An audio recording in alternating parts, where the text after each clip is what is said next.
Hello friend, ಮೊನ್ನೆ ನಿಮಗೆ ಮಂಜುಳಾ ಅವರು ಇದನ್ನು ಸೆಟ್ಟಿಂಗ್ ಮಾಡ್ಕೋಬೇಕು, ಇದನ್ನು ಸೆಟ್ಟಿಂಗ್ ಮಾಡ್ಕೋಬೇಕು ಅಂತ ದಾರ ಹಾಕೋದು ತೋರಿಸ್ಕೊಟ್ಟಿದ್ದಾರೆ. ಬಟ್ ಇವತ್ತು ನಾನು ಈ ಸೆಟ್ಟಿಂಗಲ್ಲಿ ಮಾಡಿಕೊಂಡ್ರೆ ಹೆಂಗೆ ಸ್ಟಿಚ್ ಬರುತ್ತೆ, ಈ ಸೆಟ್ಟಿಂಗಲ್ಲಿ ಚೇಂಜ್ ಮಾಡಿಕೊಂಡ್ರೆ ಹೆಂಗೆ ಸ್ಟಿಚಿಂಗ್ ಬರ್ತದೆ, ಮತ್ತು ಈ ಪ್ರೆಷರ್ ಫುಟ್ಗಳಲ್ಲಿ ಜಿಗ್ಜಾಕಲ್ಲಿ ಯಾವುದು ಯೂಸ್ ಮಾಡಿದ್ರೆ ಯಾವ ಥರ ಬರುತ್ತಾ ಅಂತ ನಾನು ಇವತ್ತು ನಿಮಗೆ ಒಂದೊಂದಾಗಿ ತೋರಿಸ್ಕೊಡ್ತೀನಿ.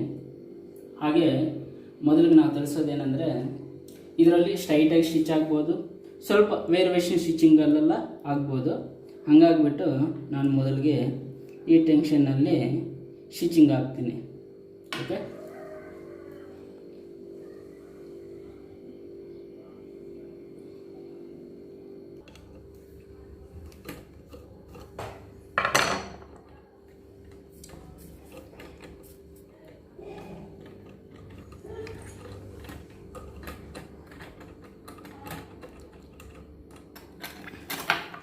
ಇವಾಗ ಈ ಟೆನ್ಷನ್ ಬಿಚ್ಚಿ ಇದನ್ನು ಯೂಸ್ ಮಾಡ್ತಾಯಿದ್ವಿ.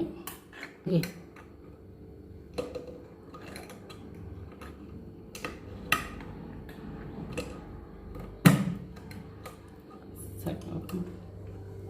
ಇವಾಗ ಪ್ರೆಷರ್ ಪುಟ್ನ ಚೇಂಜ್ ಮಾಡಿದ್ದೀನಿ.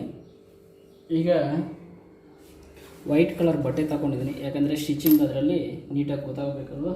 ಹಾಗಾಗಿ ಬಾಬಿನ ಕೇಸ್ ಹಾಕೋದನ್ನು ತೋರಿಸ್ಕೊಡ್ತೀನಿ ನೋಡಿ. ನಾವು ಕೇಸ್ ಹಾಕಿದಾಗ ಯಾವಾಗೂ ಬಾಬಿನು ಈ ರೌಂಡು ತಿರುಗಬೇಕು. ಅಂದರೆ ಬಾವಿನು ಈ ಥರ ಇವಾಗ ತಿರುಗ್ತಾ ಇದೆ ಅಲ್ವಾ, ಯಾಕಂದರೆ ಇದಕ್ಕೆ ಆಪೋಸಿಟೇ ದಾರ ನಾವು ಹಾಕ್ಕೋಬೇಕಾಗುತ್ತೆ.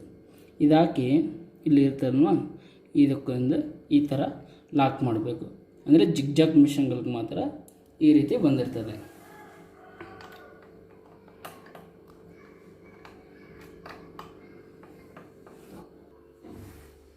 ಮತ್ತು ಮೇಲ್ಗಡೆ ದಾರನು ಹಾಕೋಣ. ಇವಾಗ ನೋಡಿ, ದಾರ ಎಲ್ಲ ಹಾಕಿದ್ದೀನಿ. ಮತ್ತು ಕೆಳಗಡೆ ಇರೋ ಹೋಲ್ಸ್ಗೆ ಹಾಕಿ, ಮತ್ತು ಇದರಲ್ಲಿ ಮೇಲ್ಗಡೆ ಇರೋ ಹೋಲ್ಸ್ಗೆ ಹಾಕೋರಿ. ನೋಡಿ, ಸೆಂಟ್ರಿಗೆ ದಾರ ಇಟ್ಕೊಂಡು ಒಂದು ರೌಂಡು, ಅಂದರೆ ಈ ಸ್ಪ್ರಿಂಗಕ್ಕೆ ಲಾಕ್ ಆಗಬೇಕು ದಾರ.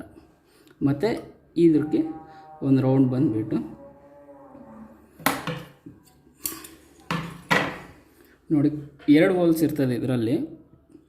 ಕೆಳಗಡೆ ಇರೋ ಹೋಲ್ಸ್ಗೆ ನೀವು ದಾರ ಹಾಕೋರಿ.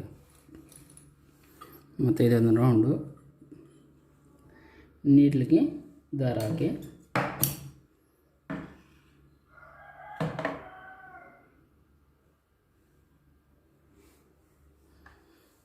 ಕೈಯಲ್ಲೇ ಒಂದು ರೌಂಡ್ ತಿರ್ಸ್ಕೊಂಡು ಮೇಲ್ಗಡೆ ಎತ್ಕೋಬೇಕು. ಇವಾಗ ನೋಡಿ, ಇದರಲ್ಲಿ ನಾನು ಸದ್ಯಕ್ಕೆ ಏನು ಸೆಟ್ಟಿಂಗ್ ಮಾಡಿಲ್ಲ, ಹಳೆ ಸೆಟ್ಟಿಂಗೇ ಇದೆ ಇದರಲ್ಲಿ. ಇಲ್ಲಿ ಹಳೆ ಸೆಟ್ಟಿಂಗೇ ಇದೆ. ಇವಾಗ ನೋಡಿ, ನಿಮಗೆ ಇದರಲ್ಲಿ ಯಾವ ಥರ ಡಿಸೈನ್ ಬರುತ್ತೆ ಅಂತ ಒಂದು ತೋರಿಸ್ತೀನಿ. ಫಸ್ಟಿಗೆ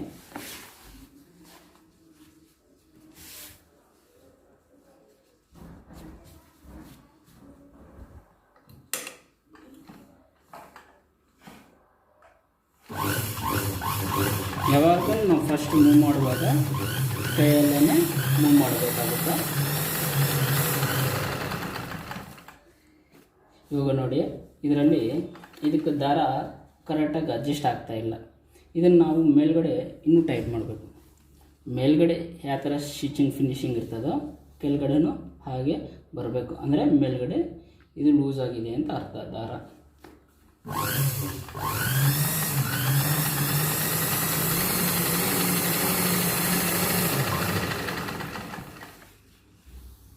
ಇವಾಗ ನೋಡಿ, ಕರೆಕ್ಟಾಗಿ ಬಂತು. ಈ ಸ್ಟಿಚಿಂಗ್ ನೋಡಿದ್ರಲ್ವ,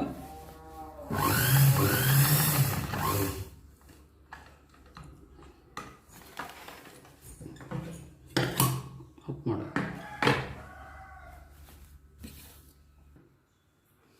ಇವಾಗ ನೋಡಿ, ಇದ್ರ ಸೆಟ್ಟಿಂಗ್ ಬಂದುಬಿಟ್ಟು 3ರಲ್ಲಿ ಇದೆ, ಆಯಿತಾ. ಇವಾಗ ನಾನು ಅದನ್ನು ಜೀರೋಕ್ಕೆ ಮಾಡಿ ತೋರಿಸ್ತೀನಿ. ಜೀರೋ ಮಾಡಬೇಕಂದ್ರೆ ಇಲ್ಲಿ ಲೂಸ್ ಮಾಡಿಕೊಂಡು ಮಾಮೂಲಕ್ಕೆ ನಾವು ಬಿಟ್ಟರೆ ಸಾಕು, ಅದು ಜೀರೋ ಆಗುತ್ತೆ. ಮತ್ತು ಇದನ್ನು ಟೈಟ್ ಮಾಡಿ, ಇಲ್ಲಿ ಟೈಟ್ ಮಾಡಿದ ತಕ್ಷಣ ನಮ್ಗೆ ಫಸ್ಟ್ ಈ ಥರ ಸ್ಟಿಚ್ ಬಂತಲ್ವ, ಇದರಲ್ಲಿ ನಮಗೆ ಮತ್ತೆ ಚೇಂಜ್ ಆಗುತ್ತೆ. ಇವಾಗ ನೋಡಿ ಸ್ಟ್ರೈಟಾಗಿ ಮಾತ್ರ ಸ್ಟಿಚ್ ಬರ್ತಾ ಇದೆ.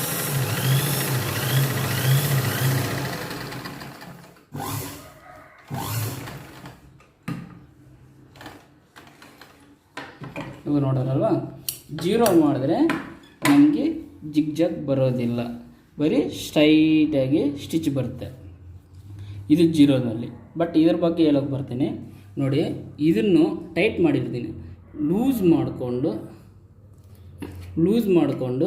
ಇವಾಗ ನೀವು ಎಲ್ಲಿರ್ತದೆ ಅಂತ ಸೆಟ್ ಮಾಡಿಕೊಂಡು ನೋಡಿ. ಇವಾಗ ಎಕ್ಸಾಂಪಲ್ ನಿಮಗೆ ಟಾಪ್ಗೆ ಅಂದರೆ ಎಷ್ಟು ಟಾಪ್ ಬರುತ್ತೋ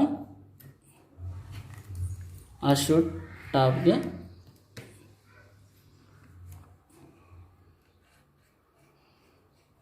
ಮಡಗಿದ್ದೀನಿ. ಇವಾಗ ಇದನ್ನು ಆಯಿತಾ. ಇವಾಗ ನೋಡಿ ಸ್ಟಿಚ್ಚಿಂಗು ಇದಕ್ಕೂ ಏನು ವ್ಯತ್ಯಾಸ ಆಗುತ್ತೆ ಅಂತ ತೋರಿಸ್ತೀನಿ. ಅದರ ಪಕ್ಕಕ್ಕೆ ಹಾಕಿ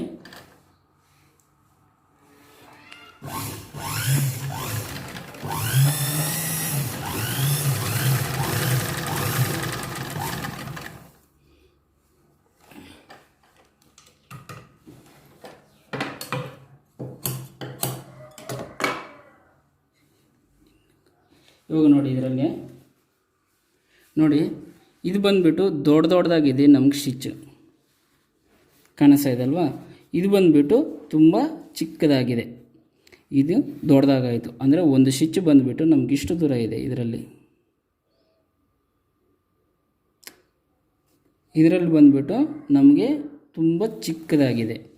ಇದು ಇದರಲ್ಲಿ ಸೆಟ್ಟಿಂಗು. ಇವಾಗ ನಮಗೆ ಇಷ್ಟು ದೊಡ್ಡದು ಯಾವತ್ತೂ ಅವಶ್ಯಕತೆ ಇರೋದಿಲ್ಲ.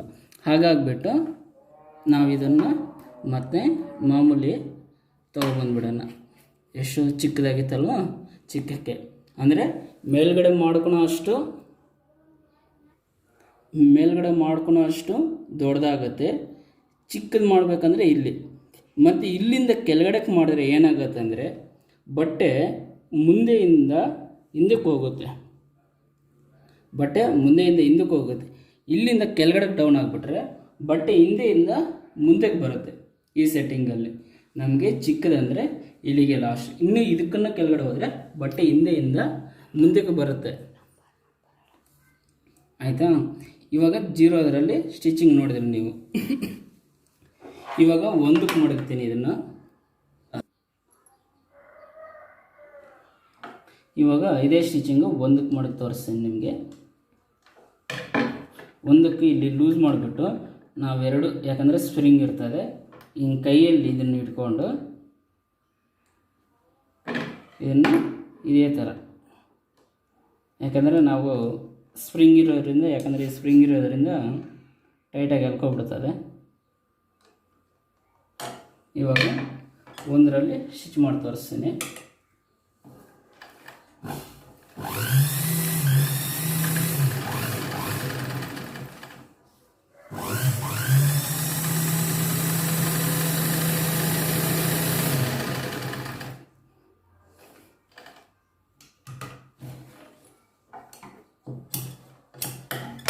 ನೋಡಿ, ಒಂದರಲ್ಲಿ ಸ್ವಲ್ಪನೇ, ಅಂದರೆ ಇದು 3ರಲ್ಲಿ ಸೆಟ್ ಮಾಡಿರೋದು, ಇದು 1ರಲ್ಲಿ ಸೆಟ್ ಮಾಡಿರೋದಕ್ಕೆ ಸ್ವಲ್ಪ ಬೆಂಡ್ ಆಗುತ್ತೆ. ಇವಾಗ ನಿಮಗೆ 2ರಲ್ಲೂ ಮಾಡಿ ತೋರಿಸ್ತೀನಿ. ಇಲ್ಲಿ ಲೂಸ್ ಮಾಡ್ಕೋಬೇಕು, ಮತ್ತು ಸೇಮ್ ಹಾಗೆ ನಾವು 2ಕ್ಕೆ ಮಾಡ್ಕೊಂಡಿದ್ದೀನಿ.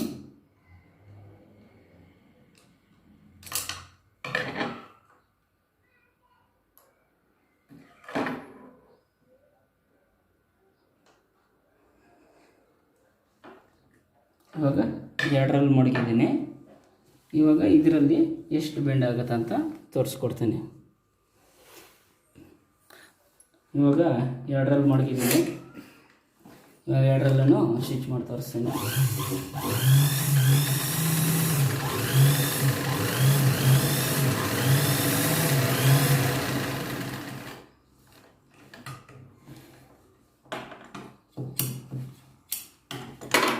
ನೋಡಿ, 2ರಲ್ಲಿ ಒಂದು ಕಾನ್ನ 2ರಲ್ಲಿ ಸ್ವಲ್ಪ ದೊಡ್ಡದಾಯಿತು.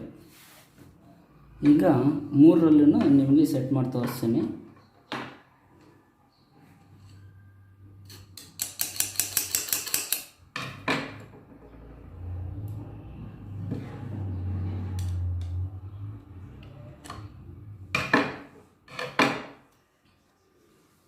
ಇವಾಗ ಇದು ಮೂರರಲ್ಲಿದೆ.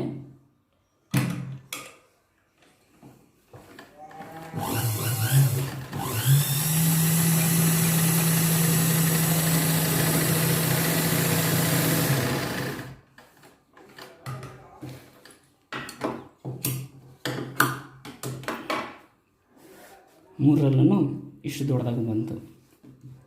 ಮತ್ತು ಇದು 4, 5ಕ್ಕೆ ಏನಕ್ಕೆ ಲಾಕ್ ಕೊಟ್ಟಿದ್ದಾರೆ ಅಂದರೆ 4, 5 ಮಾಡುವಾಗ ಇಲ್ಲಿ ಪ್ರೆಷರ್ ಕೊಟ್ಟಿರ್ತದಲ್ವ ನಮಗೆ, ನೀಡ್ಲು ಇದು ಕಡೆಯಿಂದ ಇದು ಕಡೆಗೆ, ಇದು ಕಡೆಯಿಂದ ಈ ಕಡೆಯಿಂದ ಆ ಕಡೆಗೆ, ಆ ಕಡೆಯಿಂದ ಈ ಕಡೆಗೆ ಬರುವಾಗ ನೋಡಿಕೊಂಡು ನಾವು 4, 5ನ ಸೆಟ್ ಮಾಡ್ಕೋಬೇಕು. ಯಾಕಂದರೆ ಗ್ಯಾಪ್ ಜಾಸ್ತಿ ಇದ್ದರೆ ನೀಡ್ಲು ಸಮಸ್ಯೆ ಇರ್ತದೆ. ಹಾಗಾಗಿಬಿಟ್ಟು ಲಾಕ್ ಕೊಟ್ಟಿರ್ತಾರೆ. 4, 5ಕ್ಕೂ ಮಡ್ಕೋಬೇಕಂದ್ರೆ ನೀವು ಲಾಕ್ ಓಪನ್ ಮಾಡಿ ಸೈಡಿಗೆ ಮಡ್ಕೊಂಡು ನೀವು 4, 5ನ್ನು ಮಡ್ಕೋಬೇಕಾಗತ್ತೆ. ಇವಾಗ ನಾನು ಡೈರೆಕ್ಟ್ 5ಕ್ಕೆ ಮಡಗ್ತೀನಿ, ವಿಡಿಯೋ ಲೆಂತು ತುಂಬ ಜಾಸ್ತಿ ಆಗುತ್ತಂತ. ಇವಾಗ ನೋಡಿ 5ಕ್ಕೆ ಮಡಗಿಬಿಟ್ಟಿದ್ದೀನಿ. ಇವಾಗ ಇದರಲ್ಲಿ ನಾವು ಮುಖ್ಯವಾಗಿ ನೋಡ್ಕೋಬೇಕಾಗಿರೋದು ಈ ನೀಡ್ಲ್ ಗ್ಯಾಪ್ ನೋಡ್ಕೋಬೇಕು ಪ್ರೆಷರ್ ಪುಟ್ಟಲ್ಲಿ. ಇಲ್ಲಾಂದರೆ ಸುಮ್ಮನೆ ನಾವು ಗ್ಯಾಪ್ ಇಲ್ಲ ಅಂತ 5ಕ್ಕೆ ಮಡಗಿಬಿಟ್ಟಿದ್ವಿ ಅಂತ ತಿಳ್ಕೊರೆ ನೀಡ್ಲ್ ಕಟ್ಟಾಗೋ ಸಾಧ್ಯತೆಗಳು ಇರ್ತದೆ.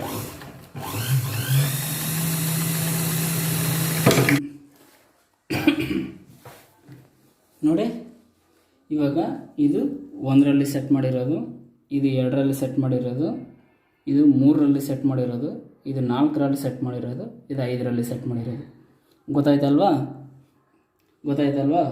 ಈ 1, 2, 3, 5ನ್ನು ಸೆಟ್ ಮಾಡಿರೋದು. ಇವಾಗ ನಾನು ನಾರ್ಮಲಾಗಿ 3ರಲ್ಲೇ ಇದನ್ನು ಸೆಟ್ ಮಾಡ್ತಾಯಿದ್ದೀನಿ. ನೀವು ಮಾಮೂಲಿ ಜಿಗ್ಜಾಕೆಲ್ಲ 3ರಲ್ಲೂ ಮಾಡ್ಕೊಂಡಿದ್ರೇ ನಿಮಗೆ ಸಾಕು. ಆಯ್ತಲ್ವ? ಇದ್ರ ಬಗ್ಗೆ ನಾವು ಇವಾಗ ಗೊತ್ತಾಯಿತು. ಇವಾಗ ನೆಕ್ಸ್ಟು ವಿಚಾರಕ್ಕೆ ಬಂದರೆ ಪ್ರೆಷರ್ ಪುಟ್ಗಳು ಅಂದರೆ ಈ 3 ಸೈಜ್ ಇದೆ. ಇವು ನಿಮ್ಗೆ 3 ಶಾಪಲ್ಲಿ ಸಿಗುತ್ತೆ. ಆದರೆ ನೀವು ಸೀರೆ ನೋಡಿ ಇದನ್ನು ನೋಡಿಕೊಂಡು ನೀವು ಇವನ್ನು ಪರ್ಚೇಸಿಂಗ್ ಮಾಡಬೇಕಾಗತ್ತೆ. ಸೀರೆ ಅಂದರೆ ತುಂಬ ಸ್ಮೂತಾಗಿರೋ ಸ್ಯಾರಿಗಳು ಬಂದರೆ ಇದನ್ನು ತಗೋರಿ. ಸ್ವಲ್ಪ ಹೆವಿಯಾಗಿ ಬಂದರೆ ಆದರೆ ಬಾರ್ಡ್ರ್ ಸೀರೆಗಳು ಪ್ಲಸ್ ಇವು ಇರ್ತಾವಲ್ವ, ಇವನ್ನ ಯೂಸ್ ಮಾಡಿ. ಮತ್ತು ಹೆವಿ ಯಾವಾಗೂ ಬಾರ್ಡ್ರ್ಗೆಲ್ಲ ಬರ್ತಾ ಇರ್ತಂದರೆ ಹೆವಿ ಇವು 3 ಇವು ಜಿಗ್ಜಾಕಿ ಯೂಸ್ ಮಾಡಬೇಕಾಗಿರೋದು. ಮತ್ತು ಸ್ಟಿಚ್ಚಿಂಗ್ ಮತ್ತು ಯಾವುದಕ್ಕನ್ನು ಯೂಸ್ ಮಾಡೋಂಗಿದ್ರೆ ಇದನ್ನೇ ಯೂಸ್ ಮಾಡಿ. ಇವಾಗ ಒಂದು ಸಲ ಜಿಗ್ಜಾಕ್ ಮಾಡಿ ತೋರಿಸಲ್ಲ. ನಾವು ಪ್ರೆಷರ್ ಪುಟ್ನ ಚೇಂಜ್ ಮಾಡಿದ್ದೀವಿ, ಆಯಿತಾ? ಇವಾಗ ಇದೊಂದು ಸಲ ಜಿಗ್ಜಾಕ್ ಮಾಡೋದನ್ನು ತೋರಿಸ್ತೀನಿ. ಇದೆಲ್ಲ ನೀವು ನೀಟಾಗಿ ಕಟ್ ಮಾಡ್ಕೋಬೇಕಾಗುತ್ತೆ. ಯಾವಾಗಾದ್ರೂ ಜಿಗ್ಜಾಕ್ ಮಾಡೋದಿದ್ದರೆ 1 ಲೇಯರನ್ನೇ ತೊಗೋಬೇಕು. ನೀವು ಡಬಲ್ ಲೇಯರ್ ಯಾವತ್ತೂ ತೊಗೋಬಾರ್ದು.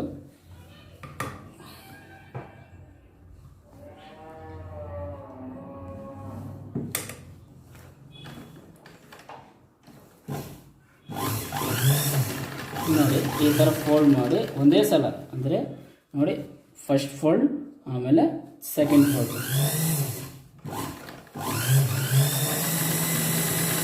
ನಾವೇ ಇದಕ್ಕೂ ಫೋಲ್ಡ್ ಮಾಡಿ ಕೊಡಬೇಕು ಮಿಷನ್ಗೆ. ಇಲ್ಲ ಅದೇ ಫೋಲ್ಡ್ ಮಾಡಿ ತಗೊತಾರೆ ಅಂದರೆ ಅದು ಆಗೋದಿಲ್ಲ.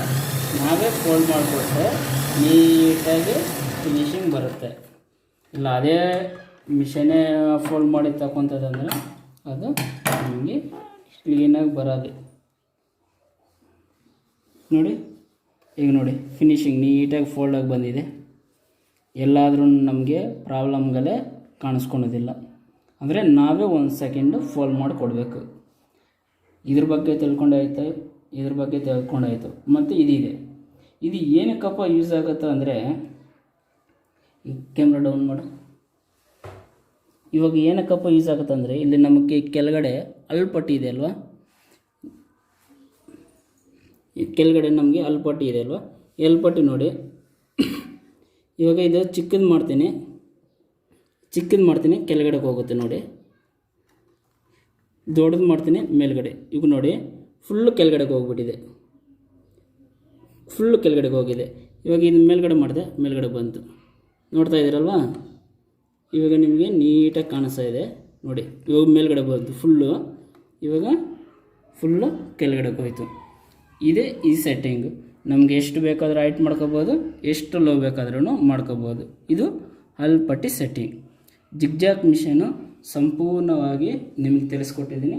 ಈಗ ನೀವು ಜಿಗ್ಜಾಗ್ ಮಿಷನ್ ತಗೊಂಡ್ರೂ ಯಾವುದೇ ರೀತಿ ಸಮಸ್ಯೆಗಳಿದ್ದನ್ನು ಈ ವಿಡಿಯೋ ನೋಡಿ ನೀವು ಆ ಸಮಸ್ಯೆಗಳನ್ನೆಲ್ಲ ಬಗೆಹರಿಸ್ಕೋಬೋದು.